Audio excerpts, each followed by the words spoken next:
Lost are saved. Lost are saved, find their way at the sound of your great name. All condemned, feel no shame at the sound of your great name. Every fear has no place at the sound of your great name. The enemy, he has to flee at the sound of your great name. Jesus, worthy is the Lamb that was slain for us. Son of God and man, you are high and lifted up, and all the world will praise your great name. All the weak find their strength at the sound of your great name. All great souls receive grace at the sound of your great name. The fatherless, they find their rest at the sound of your great name. The sick are healed, and the dead are raised at the sound of your great name. Jesus, worthy is the Lamb that was slain for us. Son of God and man, you are high and lifted up, and all the saints will praise your great name. Your great name. Redeemer. Redeemer, my healer, Lord Almighty. Defender, my Savior, you are my King. Redeemer, my healer, Lord Almighty. Defender, my Savior, you are my King. Jesus, worthy is the Lamb that was slain for us. Son of God and man, you are high and lifted up, and all the world will praise Jesus. Worthy is the Lamb that was slain for us. Son of God and man, you are high and lifted up, and all the world will praise your great name. Your great name.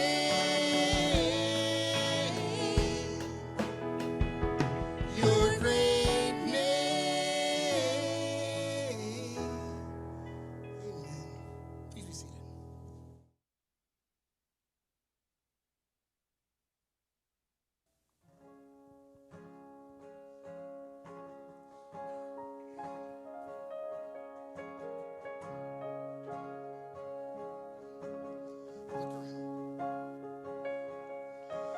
Look around and all I see, burning buildings, buried trees. Hopelessness is starting to wreak havoc.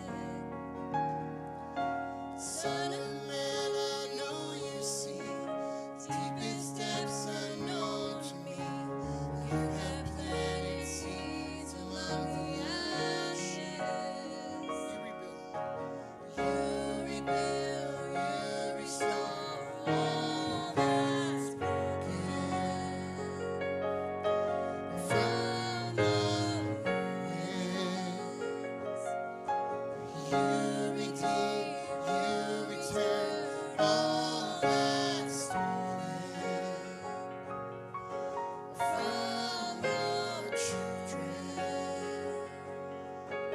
That's what you do. So be still. So be still, my anxious heart. All that's God is never lost. Emmanuel is here and He is faithful.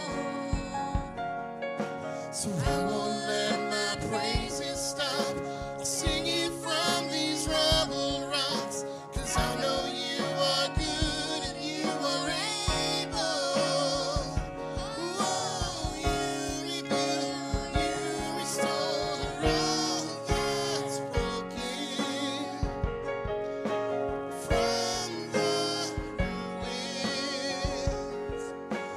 You redeem, you return all that's stolen from your children. That's what you do. You raise beauty. You raise beauty from ashes. Yeah, that's what you do. You turn sorrow to gladness. Yeah, that's what you do. I give glory and honor for all that you do. I will sing hallelujah for all that you do. You raise beauty from ashes. Yeah, that's what you do. You turn sorrow to gladness. Yeah, that's what you do. I give glory and honor for all that you do.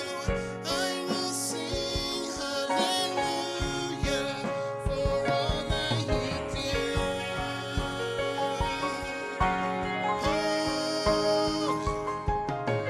You rebuild, you restore all that's broken and the ruins. You redeem, you return all that's stolen from your children. That's what you do. That's what you do. That's what you do. Amen. Please be seated. Hello. Thank you for joining us here at Kindred today. We're so glad that you can spend this time with us. We are continuing in our series on the I am statements of Jesus, and we're doing this in an effort to better understand exactly who he is. You know, it's our hope that Jesus would, through these statements, embolden and strengthen our faith. And the statement that we are dealing with today, that we're covering, is I am the resurrection and the life. And here's my quick summary of that text and what we're going to be talking about. And if you only hear one thing today, I hope it's this. Jesus wants to be a part of your present reality. However you are coming into this moment, wherever you are on your journey in life, your journey of faith, Jesus wants to invade that reality. Maybe you're a strong believer, or maybe you're young in the faith, or maybe you're just listening in because there is a chance that there is a God and you're not exactly sure what you believe, so you're just trying to figure out some alternative views than what you might currently have. You know, those beliefs can be all over the map, and that's okay. But however you came into this moment, Jesus wants to invade your present reality. And in doing this, he wants to accomplish three things. Jesus wants to untangle your past. That's the first thing he wants to do. Then he wants to take the hope that you have in the future, and he wants to take that hope and he wants to pull from it into the present to help you develop your faith. And that's what we're going to see happening here in John chapter 11 when Jesus talks about being the resurrection and the life. So turn over to John chapter 11 or open your Bible apps up to John chapter 11, and we're going to start in verse 17. And while you're doing that, let me just kind of catch you up on the narrative of what's happening here. Many times when we think about Jesus's disciples, we have this image of the 12, right? We have these 12 men who follow Jesus around. But that's really kind of an incomplete thought. There are many other close followers and friends that Jesus had. And the family that we're looking at today in John chapter 11, Mary, Martha, and their brother Lazarus, are some of Jesus's closest friends and followers. And the gospel writers are very clear that Jesus loves this family. These are the sisters, and we can only assume that Lazarus was there also, who had Jesus over for dinner. And when they were eating, Martha was mad. You probably might know this story. Martha was mad because she was in the kitchen being the good hostess, while Mary was sitting at Jesus' feet and not helping. This is also the same Mary who anoints Jesus' feet with the expensive myrrh perfume. So there's a very real connection and a devotion in this family. There's a love for Jesus, and Jesus' love is reciprocated. In fact, their house, this family's house, was probably Jesus' base of operations when he and the disciples were doing ministry in and around Jerusalem. But as this story picks up, things in Jerusalem had begun to get pretty heated and difficult for the ministry that they are doing.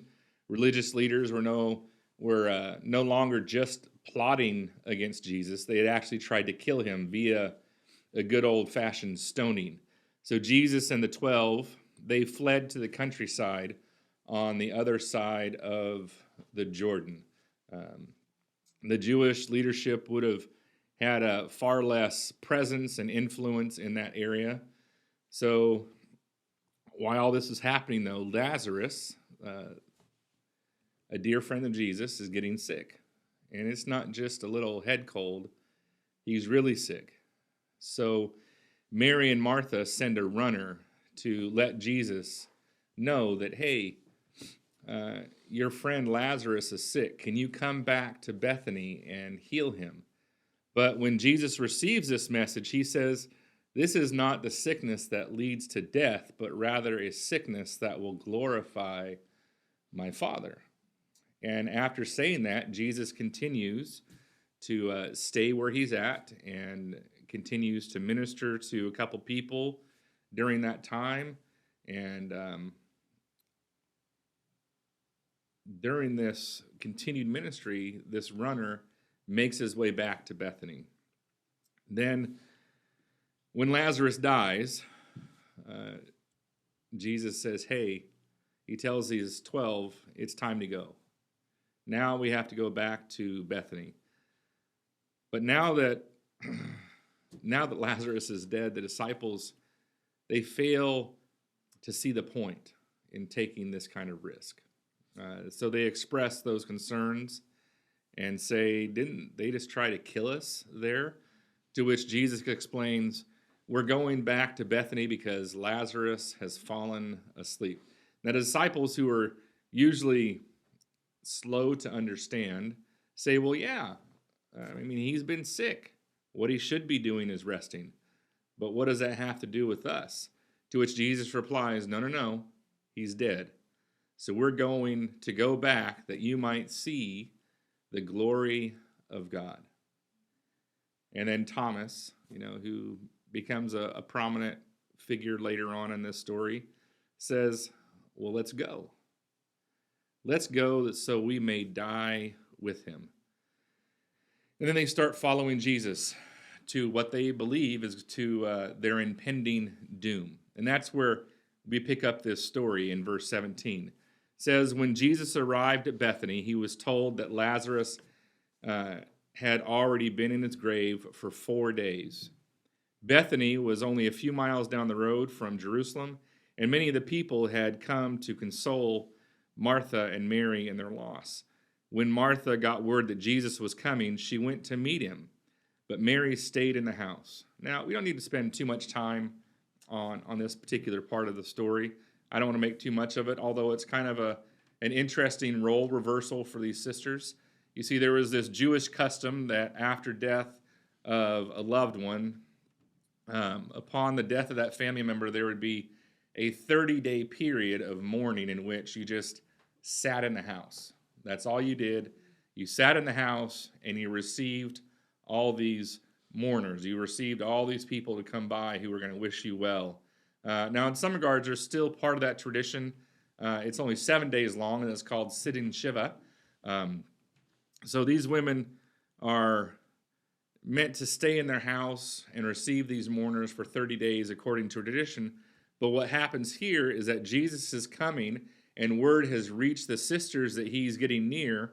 And now Martha, who is normally the rule follower, throws all these rules out the window, and she runs to meet Jesus. And she has, when she comes to him, she has a legitimate concern or even a criticism for him. She says, "Lord, if only you had been here, my brother would not have died. But even now I know that God will give you whatever you ask." Then Jesus told her, "Your brother will rise again." "Yes," Martha said, "he will rise when everyone else rises at the last day." And Jesus told her, "I am the resurrection and life." And that's our I am statement for today. But Jesus continues. He says, "Anyone who believes in me will live even after dying. Everyone who lives in me and believes in me will never die. Do you believe this, Martha?" Now, I'm a pretty visual guy. I like to try and put myself in the moment as a witness. And as a witness, I've just seen Martha's brother has just died. He's in the tomb. And Jesus says, "Everyone who lives in me and believes in me will never die. Do you believe this, Martha?" And she answered him in verse 27, "Yes, Lord, I have always believed you are the Messiah, the Son of God, and the one who has come into the world from God." Now, I think it's important to note here that everything Martha says is correct. Everything she says is good. It's just not complete. Martha does 3 things here as she gets to Jesus. First, she immediately brings up the past. The past is the first thing that's out of her mouth. She doesn't say, "Oh, hey, Jesus, how was your trip?" Or she doesn't say, "You look kind of tired. Can I get you a glass of water?" No, Mary gets directly to the past. If you, and I can imagine her pointing her finger or maybe being a little aggressive here, "If you had been here, my brother would not have died. If you would have come when I called, he would have lived." And you don't have to be an expert in the first century, to imagine what it would have been like for these 2 sisters. Here they were loyal followers, they were loyal friends of Jesus, and all they were doing was try to care for their dying brother. They were just trying to keep him healthy enough, keep him alive until Jesus can get there, but he's a no-show. Now, I don't know how much you've been around death, but it's always ugly. And Martha and Mary are watching their brother, the person who takes care of them in these final moments of life. And these 2 sisters, they had been hopeful that Jesus could save them. They had seen him save countless other people, and they were hopeful that he would get there in time to save them. But then their brother just dies. So Martha, as she runs to Jesus, is looking to the past and says, "If you would have been here, he would have lived." Now, there's nothing inherently wrong with looking at the past, right? In fact, all throughout the Bible, we're commanded to remember. Remember God, remember God's faithfulness, remember the times when God has been good and gracious, while also remembering the valleys that God led us out of. And although Martha, what she's doing isn't inherently wrong, what she is remembering is not correct. What she's remembering is not complete. It's incomplete way of remembering that is prompting this statement. If you had been here, my brother would not have died. Now, it's hard for us to connect with this part of the story because we know how the story ends. But Martha and Mary and everybody else here, they have no idea how things are going to turn out. All these sisters know is death and sadness and loneliness in the midst of this chaos. But it's from this place that Martha moves from, where were you, Jesus? To what I think is more of a kind of a religious platitude than a statement of faith. She goes, where were you? If you would have been here, this wouldn't have happened. You could have kept him from dying. But then in the very next verse, she says, but even though now I know that whatever you ask from God, he will give you. So maybe she's trying to find some hope, but this is a type of bumper sticker theology. She started her conversation with Jesus from a place of very real emotion. Where were you? Had you been here, my brother wouldn't have died. But then to maybe make herself feel more comfortable with those emotions, because those are very strong emotions. And maybe she's trying to take some of the sting out of what she said to Jesus. She has this surface level profession of faith. But Jesus doesn't usually respond in a way that makes those have much meaning. So he says, your brother will rise. Now, up to this point in their conversation, Martha has been focused on the past, but after Jesus speaks, all that changes. Martha's response is now headed deep into the future. Jesus says, your brother will rise, and because she's just thinking in this bumper sticker theology way, Martha says, I know that he will rise again in the resurrection on the last day.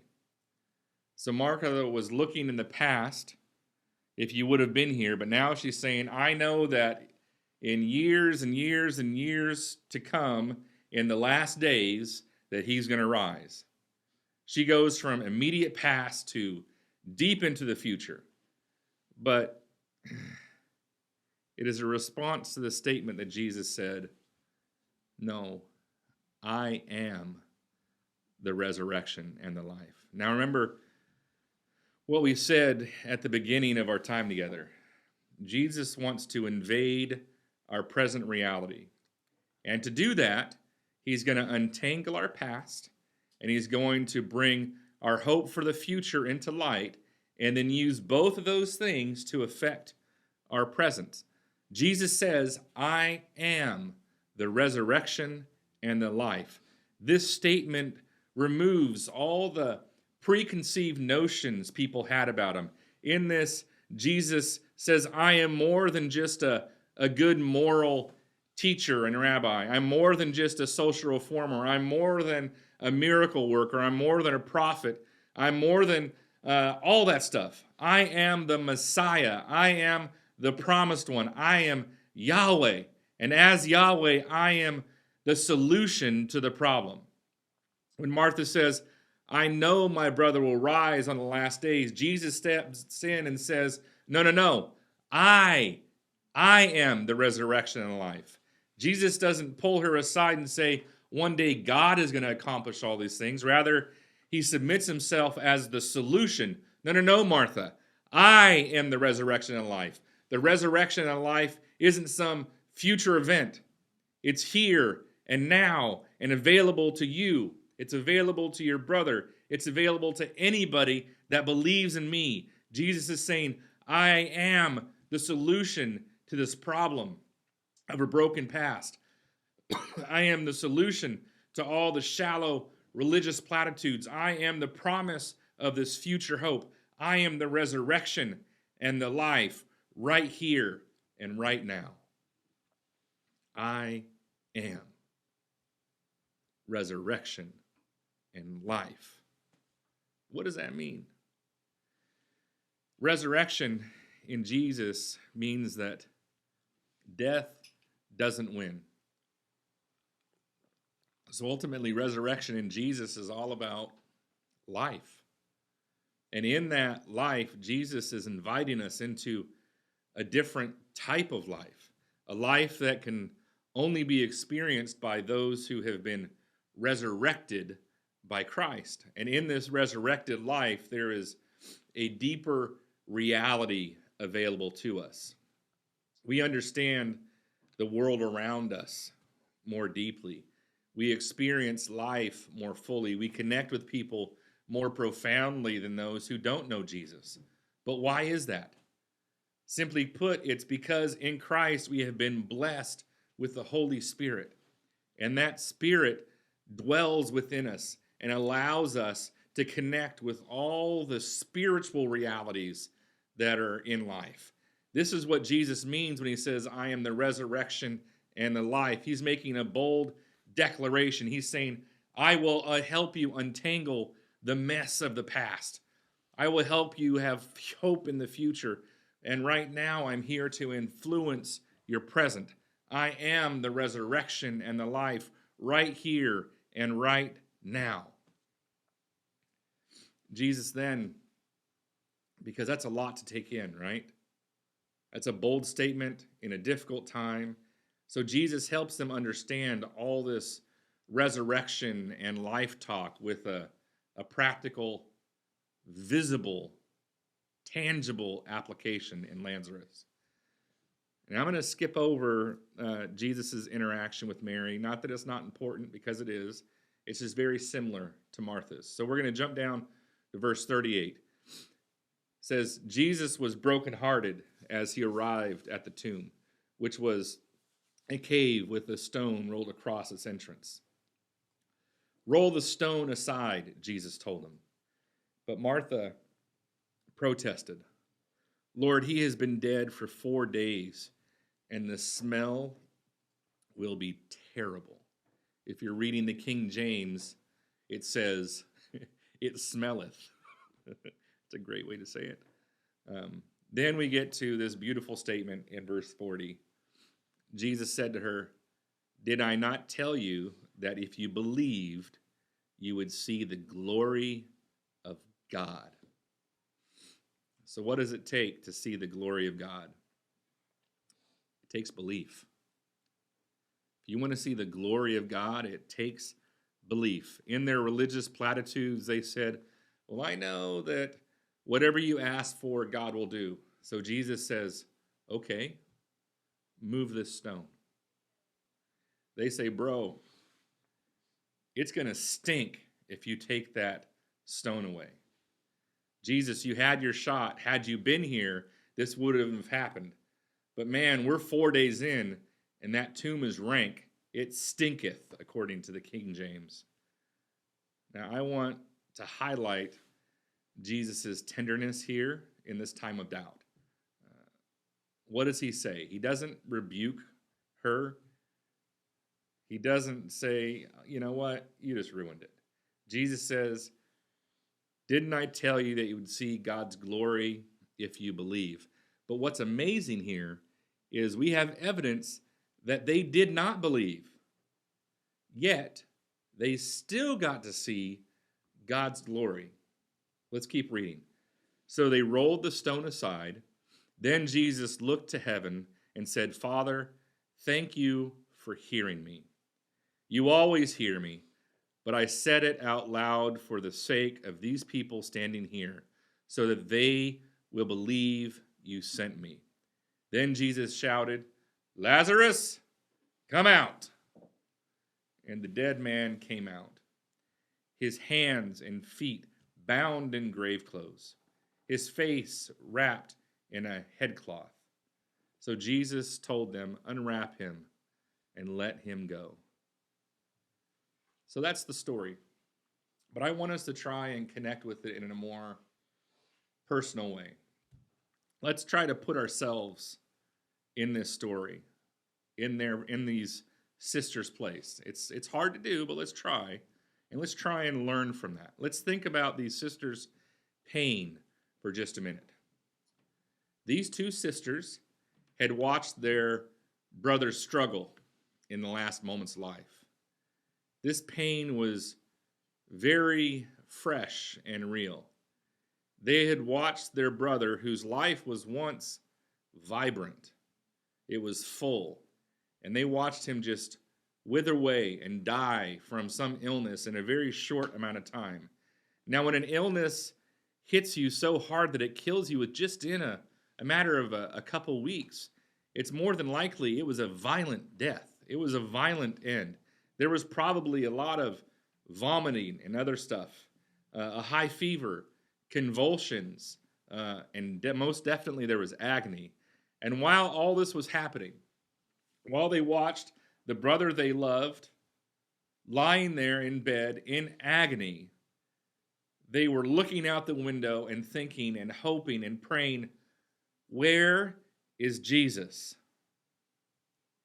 And then when that runner returned without him, all that hope that they had went out the window. And as that hope flew out the window, they looked back at their dying brother. He can't keep any fluids down. He's struggling to breathe. He's convulsing. These are the final moments of their brother's fading life. And in a few short hours, he's just gone. His life is gone, and now they have to place him in a tomb. And even though they're surrounded by all these mourners, they feel so very alone.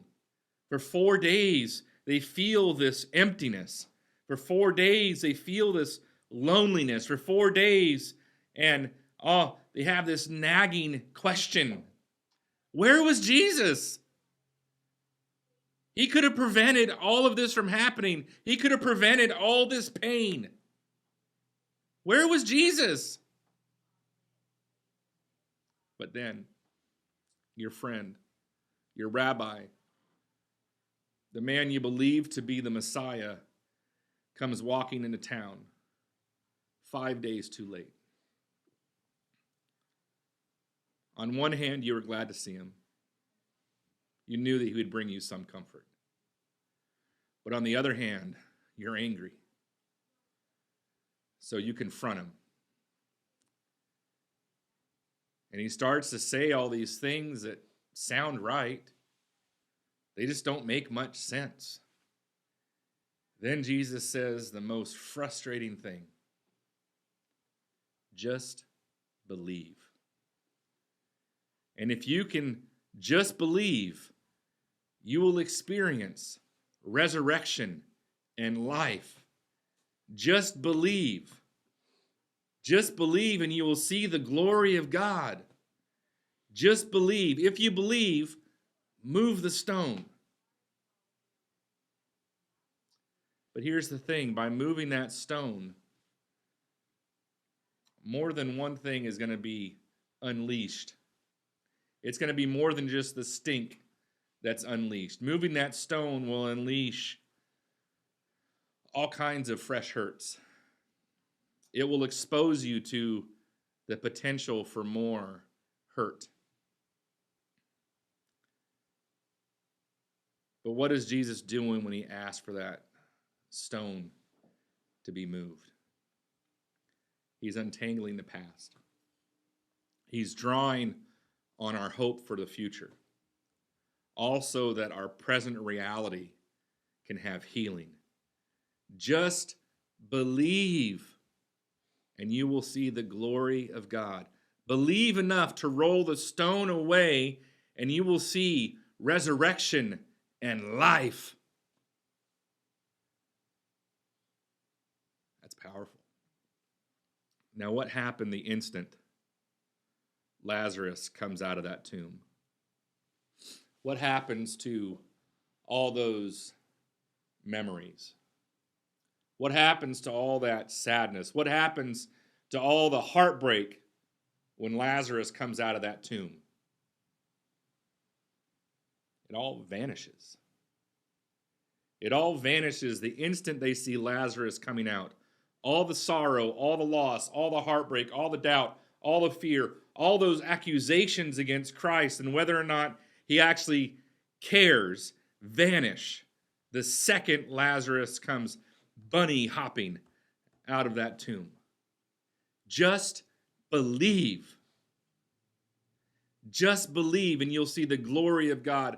Just believe and you'll see resurrection and life. Believe.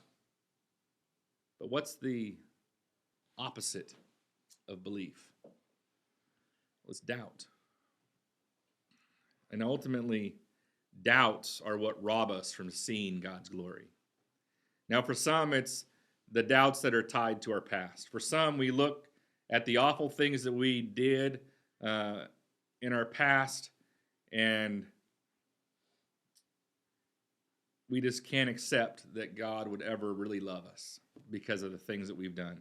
We look at the things that we have done, and it just seems incompatible with what we believe it means to be a Christian. But on the other side of that, some look at the things that were done to them in their past. And they say, how could God be a good God? How could God be a loving God if he allowed that to happen to me? This is the place where Mary and Martha are. Where was he? Yet Jesus says, I am the resurrection and the life. And in that statement, he's offering to help untangle that past. But the past isn't necessarily everybody's problem. Some people, what causes them to doubt is their present situation. Like Martha, we have a lot of spiritual or religious platitudes in these spiritual struggles that we have. We like to make ourselves feel better or seem like we're a person of faith by saying these religious sounding things. But what really is happening is we have a faith that's about an inch deep. We're really good at speaking Christianese, but we know very little about what it means to be committed to Christ. And there's no real desire there to follow him because it's hard. It's just religious platitudes. It's just bumper sticker theology. It's just Jesus memes on social media. And there's nothing inherently wrong with all that. It's all fun, but they just aren't enough to deal with the real life problems of here and now. So Jesus says, in this moment, when we're dealing with the problems of our present, just believe. But for some, the doubt is about the future. Because in the future is when I'm going to have everything figured out. I'll work out all the problems in my marriage, all the problems with my kids and with work. In the future, everything will be better. And I just don't have time for this whole resurrected life thing that Jesus is talking about. But all those things that we're putting our hope in the future for, if it's not Jesus-centered, it is only going to lead to emptiness and frustration. But the good news is there's something better available right now. Jesus is offering himself to you as the resurrection and the life. And in that, Jesus wants to help untangle your past, borrow hope that you have in the future, and allow that to help you find peace and love and grace in your present reality. The resurrected life starts now. And I hope that you'll be able to find that. Just believe. Thank you for being with us today. We'll see you soon.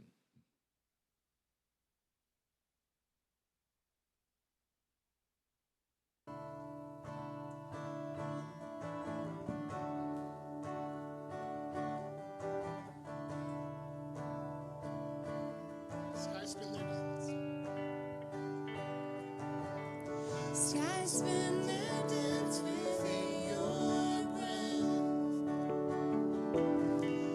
Time runs its race within your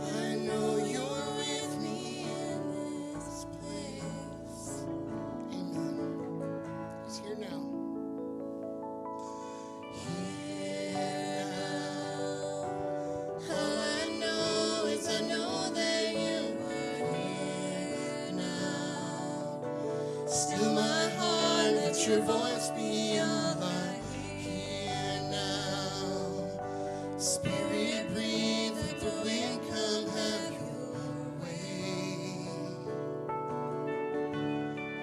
'Cause I know you're in this place.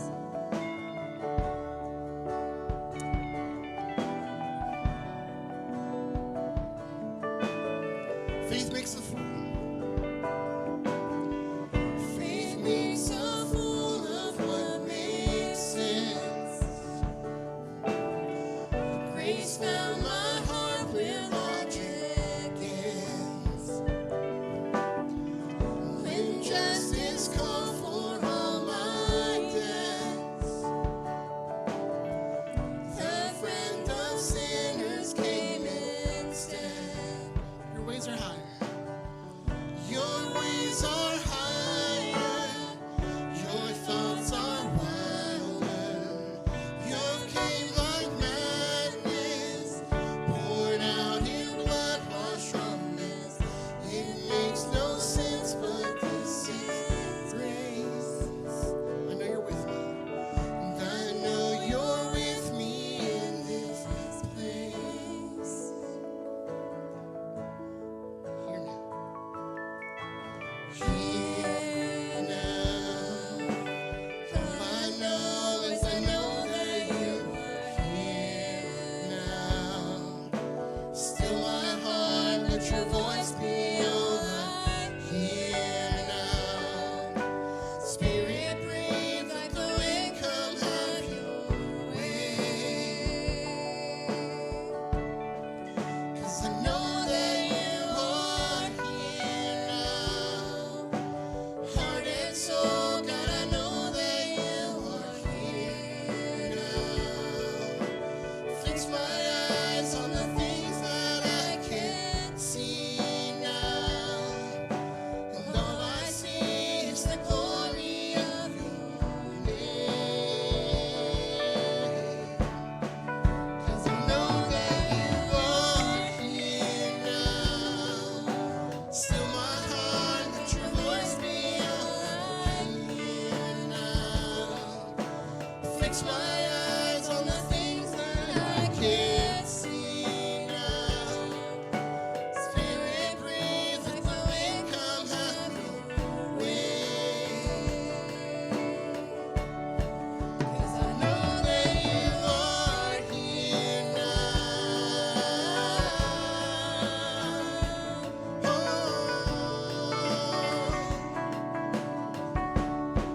'Cause I know that you are here now.